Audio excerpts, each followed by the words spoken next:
बिस्मिल्लाहिर्रहमानिर्रहीम। अस्सलाम वालेकुम। आज हम बात करेंगे दो अहम इश्यूज़ के हवाले से। वही हुआ जिसका डर था और ये कहा जा रहा था जस्टिस आयशा मलिक साहिबा की जानिब से कि अगर फुल कोर्ट एक समाअत करता है तो फिर उसके फ़ैसले के ख़िलाफ़ अपील कहाँ जाएगी। 184(3) की दरख्वास्तें थीं जिनको पार्टली एक्सेप्ट किया गया, पार्टली डिसमिस किया गया, उस पर अब अपील दायर कर दी गई है और बड़ा दिलचस्प सूरत हाल हो गई है। और काजी फाजिल साहब ने कहा था कि इस फुल कोर्ट के ख़िलाफ़ अपील फिर अल्लाह मियाँ सुनेंगे। तो क्या अब अल्लाह मियाँ सुनेंगे?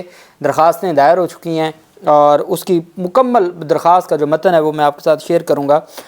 जो सुप्रीम कोर्ट ऑफ पाकिस्तान के प्रैक्टिस एंड प्रोसीजर एक्ट के ख़िलाफ़ अपील दायर हुई है, उससे पहले मैं आपको बताता चलूँ कि लाहौर का जो चिड़िया घर है उसके मुलाजमीन रिटायर्ड अफसरान के घरों पर उनकी ज़ाती खिदमत में मसरूफ़ हैं और उनको ज़ाती खिदमत रिटायर्ड अफसरान की करवाई जाती है। ये इंकशाफ हुआ है और एक स्कैंडल सामने आया है।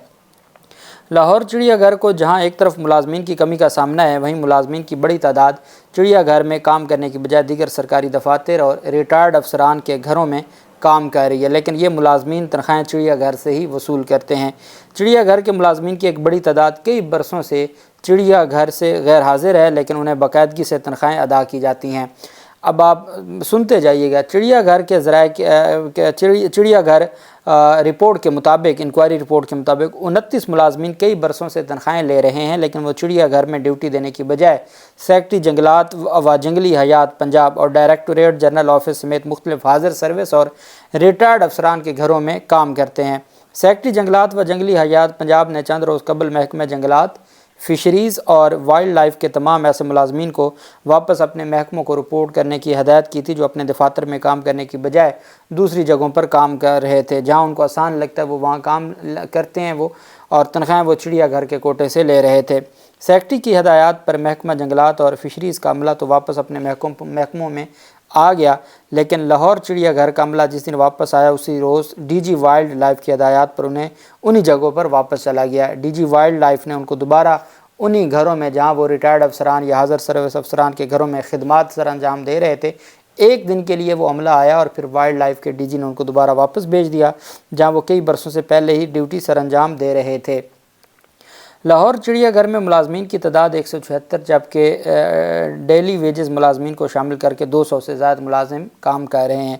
उनमें 29 मुलाजिम चिड़ियाघर में ड्यूटी देने की बजाय अफसरान के घरों में ड्यूटी देते हैं। लाहौर चिड़ियाघर के 10 मुलाजमीन डीजी वाइल्ड लाइफ के ऑफिस में काम कर रहे हैं। एक मुलाजिम की कम अज़ कम तनख्वाह 30,000 रुपये है, जबकि दीगर अलाउंसेस इसके अलावा हैं। हुकाम के मुताबिक चिड़ियाघर के मुलाजमीन की हफ़्ते में एक छुट्टी होती है, लेकिन जो लोग दूसरी जगहों पर काम कर रहे हैं वो हफ़्ते में 2 छुट्टियां करते हैं। उनकी हाज़िरियों का कोई रिकॉर्ड चिड़ियाघर की इंतज़ामिया के पास नहीं आता।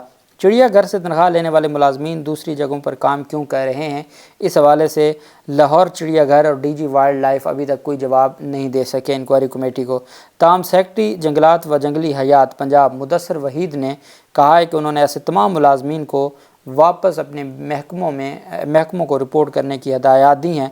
ताहम चंद नागुज़ीर वजूहात की बुनियाद पर आर्जी तौर पर बाज़ मुलाजमीन को मुख्तलिफ़ जगहों पर काम करने की इजाज़त दी जाती है। वो क्या है? वो है अफसरान की खिदमत गुजारी। अगर अफसरान की वो खिदमत गुजारी अच्छे अंदाज में करते रहते हैं, अफसरान के बच्चों की, बेगमात की खिदमत करते रहते हैं, तो उनकी जो ड्यूटी है उसको छोड़ दें, बस वो ज़ाती खिदमत करते रहें और रियासत के और आवाम के टैक्स के पैसों से उनको तनख्वाहें मिलती रहेंगी। ये हमारे मुल्क का निज़ाम है।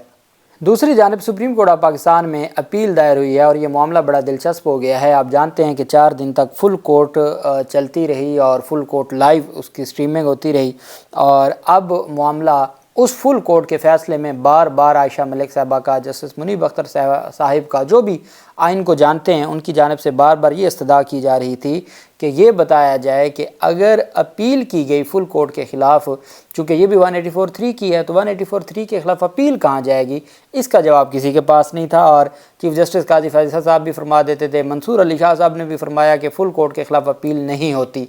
जब आपने 184(3) के हर केस में अपील का हक़ दिया है तो उसमें फिर जो फुल कोर्ट सुनेगा वो कैसे नहीं अपील होगी। ये बात बार बार हो रही थी। अब जनाब मोहम्मद शाहिद राना ये दरख्वास्त गुजार थे। मेन पिटीशन जो थी 184(3) की, जो मुख्तलिफ़ लोगों ने दरख्वास्त गुजारों ने दरख्वास्त दी हुई थी, उसमें एक मोहम्मद शाहिद राना एडवोकेट की भी पिटीशन थी और उसमें उन्होंने मोहम्मद शाहिद राना बनाम फेडरेशन ऑफ पाकिस्तान दरख्वास्त نظر ثانی، اب انہوں نے اپیل کی بجائے نظر ثانی دائر کی ہے، چونکہ فل کورٹ کے فیصلے کے خلاف اپیل تو نہیں ہے لیکن انہوں نے کہا کہ نظر ثانی تو ہے، اس وجہ سے نظر ثانی دائر کر دی۔ درخواست نظر ثانی زیر آرٹیکل 188 دستور اسلامی جمہوریہ پاکستان، یہ کہ درخواست گزار نے supreme court practice and procedure act 2023 کو عدالت ہاذا میں زیر آرٹیکل 184(3) دستور اسلامی جمہوریہ پاکستان 1973 چیلنج کیا، جو آئینی درخواست نمبر 18/23 ماہ درخواست نمبر 7، 8، 10، 11، 12، 19 اور 33/2023 بروئے حکم برخہ 11 اکتوبر 2023 کو جزوی منظور اور جزوی مسترد ہوئیں۔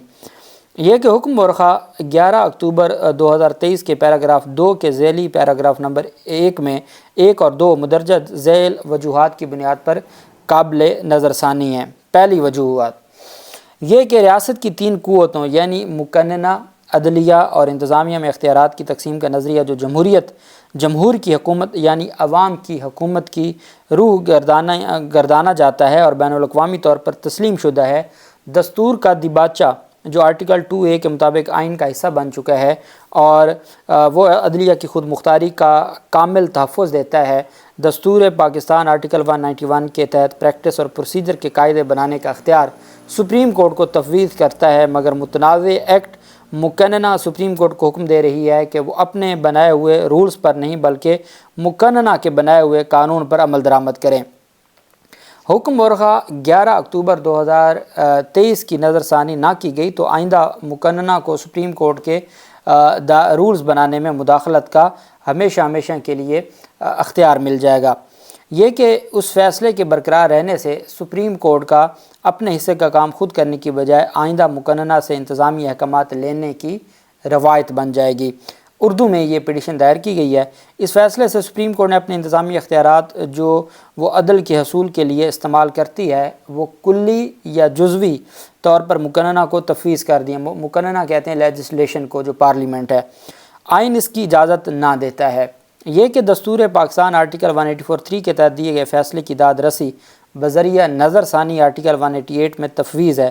اگر اس میں پارلیمان اپیل کی داد رسی مہیا کرنا چاہتی ہے، وہ دستور میں ترمیم کرے، آئین میں ترمیم کرے، نہ کہ وہ عام قانون سازی کے ذریعے اپیل کی شکل لے آئے، جو اس کو دستور کے آرٹیکل 238 میں ہے اور طریقہ دستور پاکستان کے آرٹیکل 239 میں ہے کہ اگر آئین میں ترمیم کرنی ہے تو اس کا جو طریقہ کار ہے اس کو اڈاپٹ کرنا ہوگا، اور اس طریقے سے عام قانون سازی کے ذریعے یہ جو اس طرح کا معاملہ ہے وہ نہیں ہو سکتا۔ سپریم کورٹ نے دستور کے آرٹیکل 191 کو استعمال کرتے ہوئے سپریم کورٹ رولز 1980 مرتب کیے اور آرڈر 9 میں بینچز کی تشکیل اور مقدمات کی تفویض کا اختیار چیف جسٹس کو تفویض کیا۔ اس آرڈر میں ترمیم بھی سپریم کورٹ کر سکتی ہے۔ اگر ایسا کیا جاتا ہے تو جو فیصلہ ترمیم کی بابت آیا وہ 10-5 کی نسبت سے آیا۔ یہی فیصلہ سپریم کورٹ سے سپریم کورٹ رولز 1980 کے ذریعے کروایا جاتا تو 15-0 سے آتا، کہ اگر سپریم کورٹ کے رولز میں تبدیلی کی جاتی تو وہ تو 15-0 سے فیصلہ آتا، چونکہ جو بقیہ 5 ججز تھے وہ بھی اس کے خلاف تو نہیں تھے، وہ تو چاہتے تھے تبدیلی ہو، لیکن وہ کہتے تھے یا سپریم کورٹ رولز میں تبدیلی ہو یا آئین میں تبدیلی ہو۔ تو بڑا اہم پوائنٹ انہوں نے اٹھایا کہ سپریم کورٹ نے دستور کے آرٹیکل 191 کو استعمال کرتے ہوئے سپریم کورٹ رولز 1990 مرتب کیے اور آرڈر 9 میں بینچز کی تشکیل اور مقدمات کی تفویض کا اختیار چیف جسٹس کو تفویض کیا۔ اس آرڈر میں ترمیم بھی سپریم کورٹ کر سکتی ہے۔ اگر ایسا کیا جاتا تو جو فیصلہ ترمیم کی بابت آیا وہ 10-5 کی نسبت سے آیا۔ یہی فیصلہ سپریم کورٹ سے سپریم کورٹ رولز 1980 کے ذریعے کروایا جاتا تو 15-0 سے آتا، بلکہ پارلیمنٹ کے تمام مجوزہ ترامیم اسی نسبت سے منظور ہوتی یہ کہ فقہی اصول ہے، قانون کا اصول ہے کہ کسی عدالت کے حکم یا فیصلے کی اصلاح یا درستگی کے لیے اپیل اس سے اعلیٰ عدالت میں کی جاتی ہے۔ سپریم کورٹ کو نظر ثانی کا اختیار دستور سازوں نے اس سوچ کے ساتھ دیا کہ وہ ریاست کی اعلیٰ ترین عدالت ہے۔ بڑی پیاری بات کی ہے، انہوں نے کہا کہ اپیل ہمیشہ جس فورم پہ کوئی فیصلہ ہوا ہے اس سے بڑے فورم پہ، سول جج کے فیصلے کے خلاف اپیل ڈسٹرکٹ جج کے پاس ہوتی ہے، ڈسٹرکٹ جج کے فیصلے کے خلاف اپیل ہائی کورٹ میں ہوتی ہے، ہائی کورٹ کے خلاف اپیل سپریم کورٹ میں ہوتی ہے۔ انہوں نے کہا کہ جو اپیل ہے وہ ہمیشہ ہائر فورم پر ہوتی ہے، اس وجہ سے دستور سازوں کو پتہ تھا کہ سپریم کورٹ کے فیصلے کے خلاف سپریم کورٹ کو اپیل کا حق نہیں دیا جا سکتا، چونکہ سپریم کورٹ کے فیصلے کے خلاف سپریم کورٹ ہائر نہیں ہے۔ ہاں یہ ضرور ہو سکتا ہے کہ اس معاملے کو ہم لے کے جائیں ریویو میں، نظر ثانی میں، تو پھر کوئی ریلیف مل سکتا ہے، اور وہ ریاست کی اعلیٰ ترین عدالت ہے، اگر وہ اس سے کوئی غلطی ہو جائے تو وہ سدھار لے، اس وجہ سے ریویو کا اختیار ہے۔ سپریم کورٹ نے رولز کے آرڈر جو 26 میں نظر ثانی کا طریقہ وضع کیا، اور اگر وہ چاہے تو ترمیم کر کے نظر ثانی کی درخواست دیگر ججز یا 2 ججز یا فل کورٹ کے سامنے رکھ کر ناقدین کا منہ بند کر سکتا ہے، یا یہ کہہ لیجئے کہ بہتر فیصلہ آ سکتا ہے۔ اندری حالات مطالبہ کیا جاتا ہے کہ حکم مرخہ 11 اکتوبر 2023 کے پیراگراف 2 کے ذیلی پیراگراف نمبران 2, 1 اور 2 کی نظر ثانی فرما کے supreme court practice and procedure act 2023 کو ماورائے آئین قرار دے کر کالعدم قرار دیا جائے اور اس کا گزٹ نوٹیفیکیشن منسوخ کیا جائے۔ یہ درخواست گزار کی جانب سے، وہ خود ایڈوکیٹ ہائی کورٹ ہیں، اور ان کی جانب سے یہ درخواست دائر کی گئی ہے، اور اس میں یہ پلی لی گئی ہے، اس میں عدالت سے یہ استدعا کی گئی ہے۔ اب دیکھتے ہیں سپریم کورٹ آف پاکستان میں یہ معاملہ سماعت کے لیے کب مقرر ہوتا ہے، قاضی فیصل صاحب اس کو کب مقرر کرتے ہیں۔ اللہ پاک پاکستان کا حامی و ناصر ہو۔ بہت شکریہ۔ اللہ حافظ۔ پاکستان زندہ باد۔